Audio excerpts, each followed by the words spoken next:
नमस्कार, मैं हूं निकिता और आप देख रहे हैं सत्य हिंदी।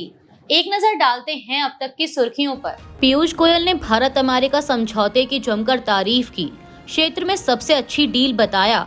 ट्रंप के पहले घोषणा करने पर भी दी सफाई। भारत और अमेरिका व्यापार समझौते को लेकर उठ रहे सवालों के बीच केंद्रीय वाणिज्य और उद्योग मंत्री पीयूष गोयल ने मंगलवार को कुछ जानकारी साझा की।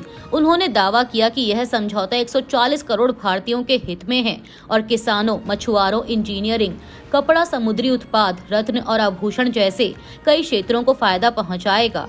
पीयूष गोयल ने कहा कि कृषि और डेयरी जैसे संवेदनशील क्षेत्रों को पूरी तरह सुरक्षित रखा गया है। हालांकि उन्होंने यह भी माना कि समझौते की विस्तृत जानकारी अभी सार्वजनिक नहीं की गई है और जल्द ही एक संयुक्त बयान जारी किया जाएगा। पीयूष गोयल ने लोकसभा में हुए हंगामे के लिए राहुल गांधी की आलोचना की और कहा कि इसी वजह से वे संसद में डील का ब्यौरा नहीं दे पाए। वहीं अमेरिकी राष्ट्रपति ट्रंप ने दावा किया है कि भारत ने अमेरिकी उत्पादों पर टैरिफ घटाने और 500 अरब डॉलर का सामान खरीदने और रूसी तेल न लेने पर सहमति जताई है। सरकार की ओर से इन दावों पर स्पष्ट विवरण न आने से राजनीतिक विवाद गहरा गया है। विपक्ष ने कृषि, टैरिफ और ऊर्जा आयात को लेकर चिंता जताई है और संसद में डील के पूरे टेक्स्ट पर बहस की मांग की है। भारत और अमेरिका व्यापार समझौते की घोषणा पहले अमेरिका की ओर से होने को लेकर उठे सवालों पर केंद्रीय मंत्री पीयूष गोयल ने मंगलवार को सफाई दी। उन्होंने कहा कि अमेरिकी राष्ट्रपति ट्रंप ने सबसे पहले इसीलिए घोषणा की क्योंकि जवाबी टैरिफ लगाने और उन्हें वापस लेने का फैसला अमेरिका में ही लिया गया था।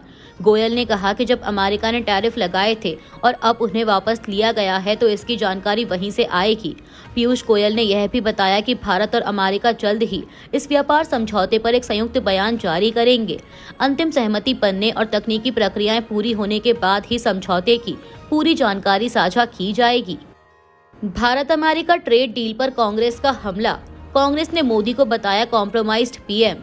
एप्स्टीन फाइल्स और अडानी केस के दबाव में हुआ समझौता। कांग्रेस ने भारत और अमेरिका व्यापार समझौते को लेकर सरकार पर गंभीर आरोप लगाए हैं। पार्टी का कहना है कि यह समझौता अमेरिकी दबाव में किया गया क्योंकि एप्स्टीन फाइल से जुड़ी कुछ जानकारियां अभी सार्वजनिक होनी बाकी हैं और अमेरिका में अडानी समूह पर मुकदमा चल रहा है। कांग्रेस नेता राहुल गांधी ने प्रधानमंत्री नरेंद्र मोदी पर तीखा हमला बोलते हुए कहा कि प्रधानमंत्री कॉम्प्रोमाइज्ड हैं और उन्होंने किसानों समेत पूरे देश के हितों से समझौता कर लिया है। राहुल गांधी ने सवाल उठाया कि 4 महीनों से रुकी ट्रेड डील बिना किसी बदलाव के अचानक क्यों साइन कर दी गई। उन्होंने दावा किया कि मोदी पर 2 बड़े दबाव हैं, एप्स्टीन फाइल्स और अमेरिका में अडानी केस। राहुल के मुताबिक अडानी पर चल रहा मामला असल में मोदी के फाइनेंशियल ढांचे पर हमला है। कांग्रेस का आरोप है कि इस समझौते से अमेरिकी कृषि उत्पाद भारत में आएंगे जिससे भारतीय किसानों को नुकसान होगा। भारत और रूस तेल सौदे पर क्रेमलिन का आया बयान। बोला, भारत से तेल खरीद रोकने के बारे में कोई जानकारी नहीं मिली। रूस ने भारत द्वारा रूसी तेल की खरीद रोकने के किसी भी दावे से इनकार किया है। क्रेमलिन के प्रवक्ता दिमित्री पेस्कोव ने मंगलवार को कहा कि मॉस्को को भारत की ओर से ऐसा कोई आधिकारिक बयान नहीं मिला है कि वह रूसी तेल खरीदना बंद कर रहा है।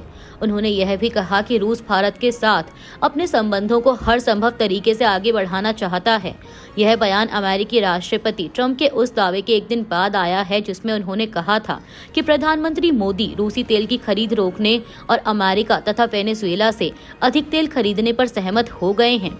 मीडिया रिपोर्ट्स के मुताबिक भारत अपनी जरूरत का लगभग 88% कच्चा तेल आयात करता है। यूक्रेन युद्ध के बाद भारत रूसी तेल का बड़ा खरीदार बना। हालांकि हाल के आंकड़ों के अनुसार जनवरी में रूस से आयात घटकर करीब 11 लाख बैरल प्रतिदिन रह गया, जबकि इराक और सऊदी अरब से आपूर्ति बढ़ी है।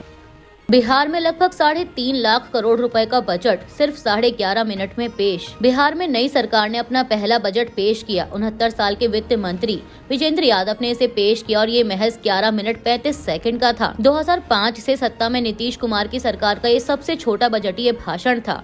बिहार में इस बार का बजट आकार 3.47 लाख करोड़ है, तो पिछली बार के बजट आकार 3.16 लाख करोड़ से 30,000 करोड़ ज्यादा है।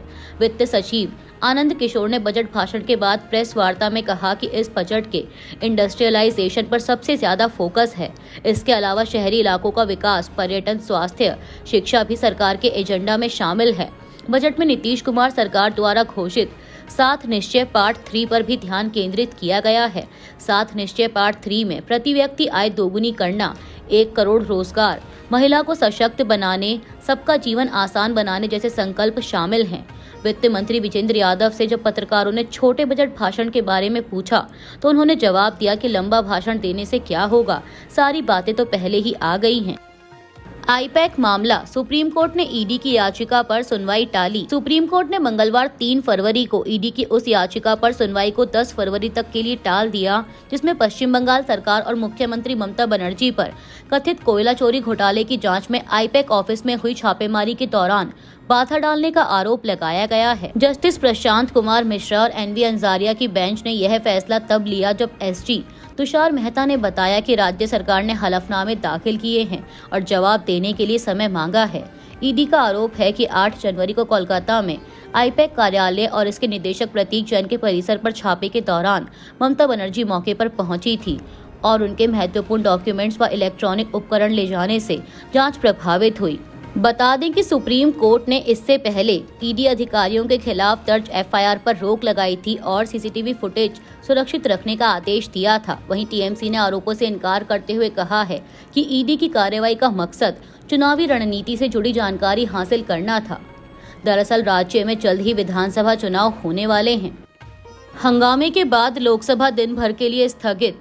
सदन में हंगामा, कागज फेंकने पर 8 विपक्षी सांसद सस्पेंड। राहुल गांधी ने पूछा कि मुझे बोलने से क्यों रोका जा रहा है। पीएम मोदी डरे हुए हैं, उन्होंने देश को बेच दिया। राहुल गांधी। एप्स्टीन फाइल्स और अडानी केस का जिक्र कर राहुल का तीखा हमला। क्या सरकार किसानों के हितों से समझौता करेगी? प्रियंका गांधी। लोकसभा में विपक्ष के नेता राहुल गांधी ने मंगलवार को एक बार फिर राष्ट्रीय सुरक्षा से जुड़े मुद्दे पर बोलने की कोशिश की, जिससे सदन में हंगामा हो गया। राहुल गांधी कारवा पत्रिका में प्रकाशित भारतीय सेना के पूर्व प्रमुख जनरल एम नरवणे की अप्रकाशित किताब से जुड़े लेख का जिक्र करना चाहते थे। इससे एक दिन पहले भी उन्होंने इसी विषय पर बोलने की कोशिश की थी, जिस पर विवाद खड़ा हो गया था। मंगलवार को जैसे ही राहुल ने दोबारा इस मुद्दे को उठाया, बीजेपी सांसदों ने आपत्ति जताई और जोरदार विरोध किया। हंगामे के चलते लोकसभा की कार्यवाही पहले दोपहर 12 बजे और बाद में दोपहर 3 बजे तक स्थगित कर दी गई। स्थगन से पहले राहुल गांधी ने कहा कि राष्ट्रपति के अभिभाषण में राष्ट्रीय सुरक्षा, भारत चीन पाकिस्तान संबंध और वैश्विक स्तर पर चीन अमेरिका टकराव जैसे अहम मुद्दों का जिक्र है। उन्होंने कहा कि वह सिर्फ यह बताना चाहते हैं कि चीन के साथ तनाव के दौरान प्रधानमंत्री की क्या प्रतिक्रिया थी, लेकिन उन्हें बोलने से रोका जा रहा है। स्पीकर ने नियमों का हवाला देते हुए उन्हें इस विषय पर बोलने की अनुमति नहीं दी, जिसके बाद सत्ता पक्ष और विपक्ष के बीच तीखी नोकझोंक हुई। लोकसभा में मंगलवार को भारत और चीन के मुद्दे पर विपक्ष के नेता राहुल गांधी के बयान की कोशिश के बाद भारी हंगामा हुआ। टोका टोकी और शोर शराबे के बीच सदन का माहौल बिगड़ गया। इस दौरान चेयर की ओर कागज फेंकने जैसे व्यवहार को संसदीय मर्यादा का उल्लंघन बताते हुए स्पीकर ने 8 विपक्षी सांसदों को निलंबित कर दिया। निलंबित सांसदों में मणिकम टैगोर, गुरजीत ओझला, राजा वारिंग, एबी एडन, किरण रेड्डी और वेंकट रमन शामिल हैं। इन सांसदों को इस सत्र के बाकी समय के लिए सस्पेंड कर दिया गया है, जिसके बाद लोकसभा दिन भर के लिए स्थगित कर दी गई। नेता प्रतिपक्ष राहुल गांधी ने भारत और अमेरिका व्यापार समझौते को लेकर प्रधानमंत्री नरेंद्र मोदी पर तीखा हमला बोला है। मंगलवार को लोकसभा से बाहर निकलने के बाद पत्रकारों से बात करते हुए राहुल गांधी ने कहा कि प्रधानमंत्री ने इस समझौते में भारत के हितों से समझौता किया है और देश को बेच दिया है। उन्होंने दावा किया कि इस डील में आम लोगों की मेहनत को दांव पर लगा दिया गया। राहुल गांधी ने कहा कि प्रधानमंत्री दबाव में हैं। उन्होंने अडानी से जुड़े अमेरिकी मामले और एप्स्टीन फाइलों का जिक्र करते हुए कहा कि इन्हीं दबावों के कारण भारत ने यह समझौता किया होगा। उन्होंने यह भी आरोप लगाया कि पहली बार राष्ट्रपति के अभिभाषण पर नेता विपक्ष को बोलने की अनुमति नहीं दी गई। कांग्रेस ने भी अपने एक्स हैंडल पर राहुल गांधी की बातों को कोट करते हुए लिखा कि नरेंद्र मोदी ने सिर्फ किसानों को ही नहीं पूरे देश को बेच दिया है, इसलिए मुझे संसद में बोलने नहीं दे रहे। नरेंद्र मोदी डरे हुए हैं क्योंकि जिन लोगों ने उनकी इमेज बनाई है वही लोग उनकी इमेज को फोड़ने में लगे हुए हैं। प्रेशर 2 बातों का है। पहला, एप्स्टीन फाइल्स में अभी बहुत माल है जिसे रिलीज नहीं किया गया है। एप्स्टीन फाइल्स में जो है उसे पूरा देश जानना चाहता है। और दूसरा, अडानी पर केस। अमेरिका में अडानी पर केस है, लेकिन अमेरिका अडानी को टारगेट नहीं कर रहा। ये टारगेट नरेंद्र मोदी के फाइनेंशियल स्ट्रक्चर पर है। जो अडानी पर केस है वो दरअसल नरेंद्र मोदी पर केस है। नरेंद्र मोदी के 2 प्रेशर पॉइंट हैं और देश समझ ले कि प्रधानमंत्री कॉम्प्रोमाइज्ड है। भारत और अमेरिका ट्रेड डील पर सहमति बनने के ट्रंप के ऐलान के बाद अमेरिकी कृषि मंत्री ब्रूक रोलिंस की प्रतिक्रिया ने भारत में नई बहस छेड़ दी है। ब्रूक रोलिंस ने सोशल मीडिया प्लेटफॉर्म एक्स पर इसे अमेरिका फर्स्ट की एक और जीत बताया और राष्ट्रपति ट्रंप को धन्यवाद किया। उन्होंने लिखा कि नया अमेरिका भारत समझौता अमेरिकी कृषि उत्पादों के लिए भारत के बड़े बाजार को और खोलेगा, जिससे कीमतों में सुधार होगा और ग्रामीण अमेरिका में नकदी का प्रभाव बढ़ेगा। रोलिंस के मुताबिक 2024 में भारत के साथ अमेरिका का कृषि व्यापार घाटा 1.3 अरब डॉलर था और यह समझौता इस घाटे को कम करने में मदद करेगा। इस बयान पर प्रतिक्रिया देते हुए पत्रकार सुहासिनी हैदर और अंशुमान तिवारी ने सवाल उठाए हैं कि भारत ने किन शर्तों पर सहमति दी है। खास तौर पर एमएसपी जैसी संवेदनशील व्यवस्था पर अब तक भारत सरकार की ओर से कोई आधिकारिक जानकारी नहीं दी गई है, जिससे संदेह और बढ़ गया। अंशुमान तिवारी के अनुसार कृषि क्षेत्र इस समझौते में सबसे ज्यादा विवादित मांगों में शामिल था। ऐसे में सवाल उठता है कि क्या कोई गोपनीय साइड डील हुई है या फिर यह सिर्फ ट्रंप की ओर से किया गया दावा है। कांग्रेस सांसद प्रियंका गांधी ने भारत और अमेरिका व्यापार समझौते में कृषि से जुड़े प्रावधानों को लेकर गंभीर सवाल उठाए हैं। उन्होंने कहा कि अमेरिका भारतीय बाजार में अपने कृषि उत्पादों के निर्यात का दबाव बना रहा है। सोशल मीडिया प्लेटफॉर्म एक्स पर प्रियंका गांधी ने लिखा कि इस डील से अमेरिकी किसानों को फायदा सुनिश्चित किया गया है और ग्रामीण अमेरिका में पैसा लाने की बात कही जा रही है। उन्होंने सवाल किया कि इस समझौते की शर्तें क्या हैं और क्या मोदी सरकार भारतीय कृषि क्षेत्र को अमेरिका के लिए पूरी तरह खोलने जा रही है। प्रियंका ने यह भी पूछा कि क्या भारतीय किसानों को अमेरिकी कंपनियों के साथ सीधी प्रतिस्पर्धा में झोंका जाएगा और क्या किसानों के हितों से समझौता हुआ है। वहीं मोदी सरकार ने इन आरोपों को खारिज करते हुए कहा है कि किसानों के हित सुरक्षित हैं और कृषि व डेयरी जैसे संवेदनशील क्षेत्र पहले की तरह संरक्षित रहेंगे। मुस्लिमों के खिलाफ हिमंता के नफरती बयानों का मामला पहुंचा सुप्रीम कोर्ट। जमीयत उलेमा ए हिंद ने दायर की याचिका। असम के मुख्यमंत्री हिमंता बिस्वा शर्मा के मुस्लिमों को लेकर कथित नफरती बयानों का मामला अब सुप्रीम कोर्ट पहुंच गया है। जमीयत उलेमा ए हिंद ने उनके हालिया बयानों के खिलाफ शीर्ष अदालत में याचिका दायर की, जिसे संगठन के अध्यक्ष मौलाना महमूद असद मदनी की ओर से दाखिल किया गया। याचिका में कहा गया है कि शर्मा के बयान घृणा फैलाने वाले, सांप्रदायिक रूप से भड़काऊ और संविधान के मूल्यों के खिलाफ हैं। इसमें 27 जनवरी 2026 को दिए गए उस भाषण का जिक्र है जिसमें मुख्यमंत्री ने कहा था कि असम में विशेष मतदाता सूची संशोधन के दौरान 4 से 5 लाख मियां वोटरों के नाम काटे जाएंगे और लोगों से उन्हें परेशान करने की अपील की थी। जमीयत का कहना है कि मियां शब्द बंगाली भाषी मुसलमानों के लिए अपमानजनक है और मुख्यमंत्री जैसे संवैधानिक पद पर बैठे व्यक्ति का ऐसा बयान सामाजिक सद्भाव को नुकसान पहुंचाता है। याचिका में सुप्रीम कोर्ट से मांग की गई है कि संवैधानिक पदों पर बैठे लोगों के लिए सख्त दिशा निर्देश तय किए जाएं ताकि कोई भी व्यक्ति अपने पद का इस्तेमाल कर नफरत ना फैला सके। यह याचिका हेट स्पीच से जुड़े पहले से लंबित रिट याचिकाओं में जोड़ी गई है, जिस पर सुप्रीम कोर्ट पहले ही सुनवाई कर रहा है।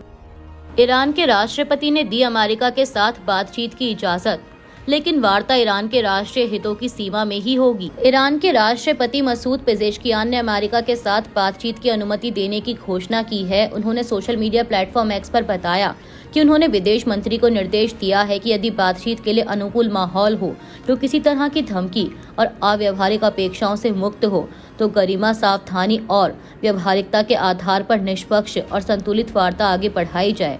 पेजेश्कियान ने कहा कि क्षेत्र के मित्र देशों की सरकारों के अनुरोधों और अमेरिकी राष्ट्रपति की ओर से आए प्रस्ताव को देखते हुए यह कदम उठाया गया है, लेकिन वार्ता ईरान के राष्ट्रीय हितों की सीमा में ही होगी। इससे पहले एक्सियोस की रिपोर्ट में दावा किया गया था कि ईरान के विदेश मंत्री अब्बास अरागची और अमेरिकी राष्ट्रपति के विशेष दूत स्टीव विटकॉफ शुक्रवार को इस्तांबुल में मुलाकात कर सकते हैं। अभी के लिए इतना ही। बाकी की देश दुनिया की बड़ी खबरों के लिए जुड़े रहिए सत्य हिंदी के साथ। Copyright disclaimer under Section 107 of the Copyright Act 1976. Allowance is made for fair use for purposes such as criticism, comment, news reporting, scholarship, and research. Fair use is a use permitted by copyright statute that might otherwise be infringing.